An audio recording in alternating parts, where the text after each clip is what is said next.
Hello అండి, అందరికీ నమస్కారం. Welcome to my story Pushpavalli.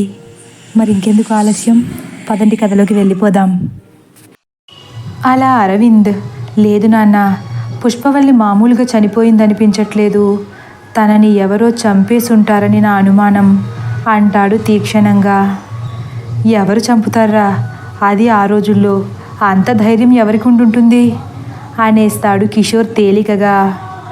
చంపడానికి చావడానికి ఆ రోజులు ఈ రోజులు అనేముంది, అది మనుషుల బుద్ధిపై ఆధారపడి ఉంటుంది అంటూనే ఏదో గుర్తొచ్చినట్లు, భూషణం గారి అమ్మాయి పద్మ ఇప్పుడు ఎక్కడుంటున్నారు నాన్న అని అడుగుతాడు. పద్మ వాళ్ళ ఆయన విజయవాడలో ఏదో ఉద్యోగం అనేవారు, ఇప్పుడు ఎక్కడుంటుందో నాకు తెలీదురా. విజయవాడేనంటయ్యా, మొన్న మన ఊరొచ్చి వెళ్ళింది కదా, అప్పుడు మన కాంతం అడిగితే విజయవాడలోనే ఉంటున్నామని చెప్పింది ఆవిడ అని సమాధానం ఇస్తుంది కమల. ఇప్పుడు ఆవిడ గొడవ మనకెందుకురా, ఇక్కడితో వదిలే అరవిందు, కాస్త కటువుగా మాట్లాడతారు ప్రసాదు. నేను ఆ విషయాన్ని వదిలేసిన పుష్పవల్లి మృదులను వదలాలి కదా నాన్న అంటూ అనుమానంగా చూస్తాడు. వాళ్ళ నాన్నగారు వచ్చి 4 తాయెత్తులు మన చేతిని కడితే అదే వదులుతుంది. ఎంతైనా తండ్రి కదా, ఏ కూతురైనా తండ్రి విలువ పోగొడుతుందా అంటారు ప్రసాదు. అందుకేనేమో నాన్న మనల్ని అసలు ఆ తాయెత్తులు కట్టుకునేలా చేయలేదేమో అంటాడు కిషోర్. అది నిజమేనయ్యా, లేకపోతే తాయెత్తులు చేతికి కట్టుకోవడం కూడా వింతేనా అంటుంది కమల ఆశ్చర్యంగా. ఏం చేస్తాం, ఈ ఒక్కరోజు ఓపిక పట్టండి, ఈ రాత్రి గడిచిపోతే రేపు పొద్దుట ఎలాగో పూజారి గారు వచ్చేస్తారు. అప్పుడు పూజారి గారి దగ్గరకు మృదులను స్వయంగా తీసుకువెళ్ళి ఆయన చేత్తోనే ఆ తాయెత్తులు కట్టించేసుకుందాం. తండ్రి కదా, ఆయన అయితే ఏమీ చేయలేదేమో అనుకుంటున్నాను అంటారు ప్రసాదు. మళ్ళీ అరవింద్, మరి గంగాధర్రావు గారి అబ్బాయి ఇప్పుడు ఎక్కడుంటున్నారు అని అనుమానంగా చూస్తాడు. ఏమోరా, నాకేం తెలీదు, ఈ విషయం ఇక్కడితో వదిలేయమంటే వదలవే, దేన్ని అతిగా సాగదీయడం మంచిది కాదు, దెయ్యంతో ఆటలాడతానంటావేంటి విసుక్కుంటారు ప్రసాదు. అవును అరవిందు, మా మాట విని ఇక్కడితో ఈ విషయాన్ని వదిలేయి అంటుంది కమల కూడా. కమల ప్రసాదులలో ఆందోళన గమనించిన అరవింద్ ఇక వాళ్ళని ఎక్కువగా ఇబ్బంది పెట్టడం ఇష్టం లేక అక్కడితో తన సందేహాలను వాళ్ళపై రుద్దడం ఆపేస్తాడు. కానీ తన మనసులోంచి పుష్పవల్లి మరణం గురించి ఉన్న అనుమానాలన్నింటినీ చెరిపేయాలని మాత్రం అనుకోవట్లేదు. సరే నాన్న, రాత్రి సరిగ్గా నిద్రలేదు కదా, కాసేపు పడుకోండి, నేను వెళ్ళి మృదుల ఏం చేస్తుందో చూసొస్తాను అని అక్కడి నుండి బయటకు వచ్చేస్తాడు. మృదుల పడుకున్న గది దగ్గరకు వెళ్ళి నెమ్మదిగా గది తలుపు తీస్తాడు. గదిలో మృదుల లేదు. ఒక్కసారి ఆశ్చర్యపోయి వేగంగా గదిలోకి వెళ్ళి గదంతా చూస్తాడు. వేసిన తలుపు వేసినట్లుగానే ఉంది. మరి మృదుల ఎక్కడికి వెళ్ళిందో అనుకుంటూ గబగబా అమ్మా, నాన్నా అని పెద్దగా కేకలు వేస్తూ హాల్లోకి పరిగెడతాడు. కమల, ప్రసాద్, కిషోర్లు ఏమైందో అన్న భయంతో ఉరుకుల పరుగుల మీద బయటకు వస్తారు. అమ్మా, మళ్ళీ మృదుల కనిపించట్లేదు, చాలా కంగారు పడిపోతున్నాడు అరవింద్. కనిపించట్లేదా, అయినా అంత కంగారు పడిపోతావెందుకు, పెరట్లోకి వెళ్ళుంటుంది, చూద్దాం పదా అంటుంది కమల. నేను కంగారు పడేది అందుకు కాదమ్మా, నేను ఇందాకనే మీ గదిలోకి వచ్చే ముందు ఈ గది తలుపులు గడియపెట్టి వచ్చాను కదా అంటాడు అరవింద్. నువ్వు వచ్చేసరికి వేసిన గడియ వేసినట్లే ఉందా బెదురుతున్న కళ్ళతో చూస్తాడు కిషోర్. అవునరా, ఇప్పుడే నేను తీశాను, లోపలికి వెళ్ళి చూస్తే మృదుల లేదు. వదిన మనెవ్వరికీ చెప్పకుండా ఎక్కడికి వెళ్ళిందంటావు, ఎప్పుడు అలా వెళ్ళదు కదా అయోమయంగా చూస్తాడు కిషోర్. అమ్మా, మీరు పెరట్లోకి వెళ్ళి చూడండి, నేను కిషోర్ వీధిలోకి వెళ్తాం అని కంగారుగా వీధిలోకి పరిగెడతాడు అరవింద్. అరవింద్ వెనకే కిషోర్ కూడా వేగంగా వెళుతున్నాడు. సరే, నువ్వేం కంగారు పడకురా, తొందరగా పదయ్యా, ఆ పిల్ల ఎక్కడికి వెళ్ళిందో ఏంటో అని కమల కూడా ప్రసాదుని వెంటబెట్టుకుని పెరటి వైపుకు అడుగులు వీధిలో కనిపించినంత మేర ఎక్కడ చూసినా మృదుల కనపడలేదు. ఇంతలో పెరట్లోంచి హడావిడిగా వచ్చిన కమలా ప్రసాదులు ఇద్దరూ ఒక్కసారే, మృదుల ఇక్కడ ఉందా అరవిందు? పెరట్లో మొత్తం చూశాము, ఎక్కడా కనపడలేదు గాబరాగా అంటారు. అరవింద్ గట్టిగా తన చేతిని గోడకేసి కొడుతూ, ఇక్కడ కూడా లేదమ్మా, ఎక్కడికి వెళ్ళిందో అంటాడు విసుగ్గా. ఇంట్లోనూ లేక ఇంటి బయట లేక ఎక్కడికి వెళ్ళుంటుంది?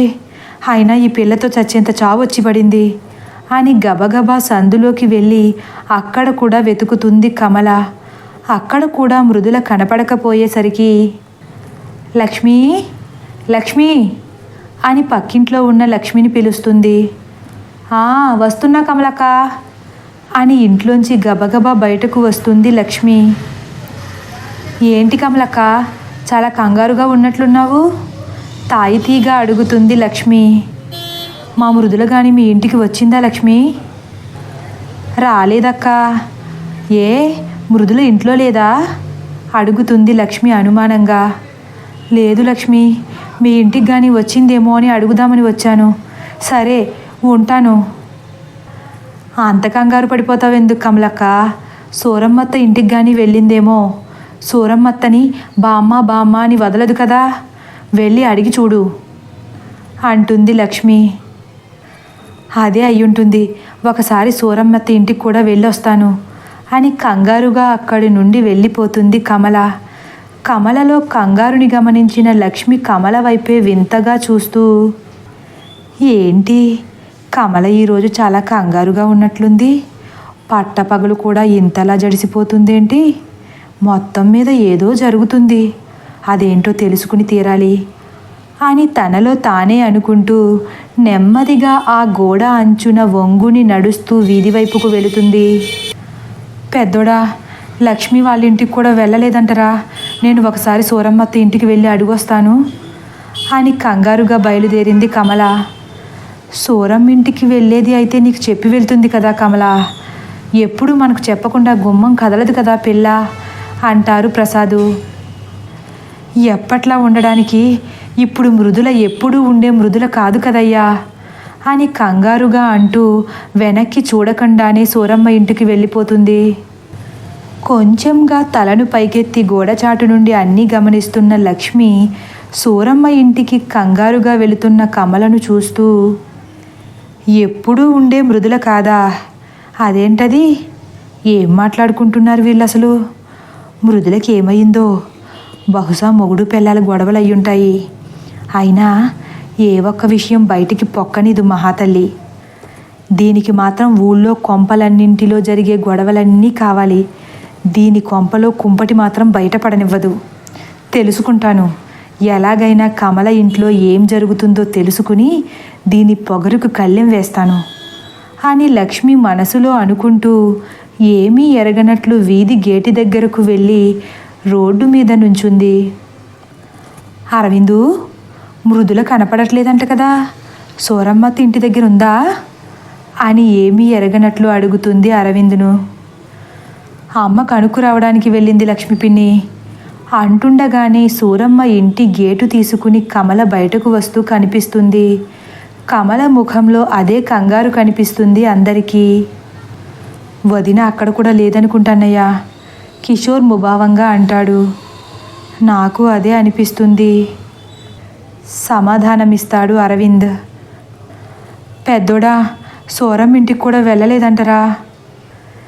సరే, నువ్వేం కంగారు పడకమ్మా, నేను కిషోర్ వెతికి తీసుకొస్తాము, ఇక్కడే ఎక్కడో ఉండుంటుంది. కిషోర్, నువ్వు ఆ పక్కకు వెళ్ళు, నేను ఇటువైపు వెళ్తాను అని అరవింద్ కంగారుగా బండెక్కుతాడు. ఇంతలో సైకిల్ మీద ఊళ్ళోంచి వస్తున్న లక్ష్మి వాళ్ళ ఆయన రాజేష్, అరవిందు, మృదుల ఎక్కడికి వెళ్తుంది అని సైకిల్ ఆపుతాడు. మృదుల నీకు కనిపించిందా బాబాయ్? ఎక్కడుంది కంగారుగా అడుగుతాడు అరవింద్.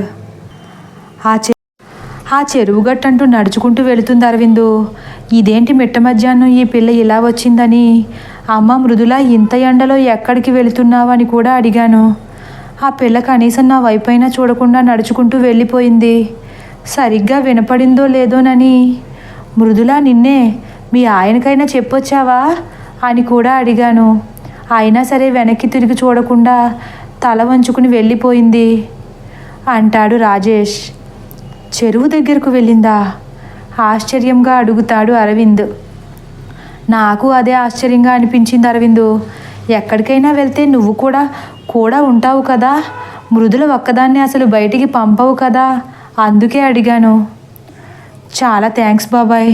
మృదుల ఎక్కడికి వెళ్ళిందో అని తెగ కంగారు పడిపోతున్నాము. కిషోర్ రా బండెక్కు అంటాడు అరవింద్.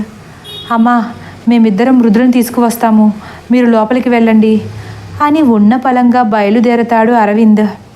కమలా ప్రసాదులు ఒకరితో ఒకరు నెమ్మదిగా గుసగుసలాడుకుంటూ లోపలికి వెళ్ళిపోతారు.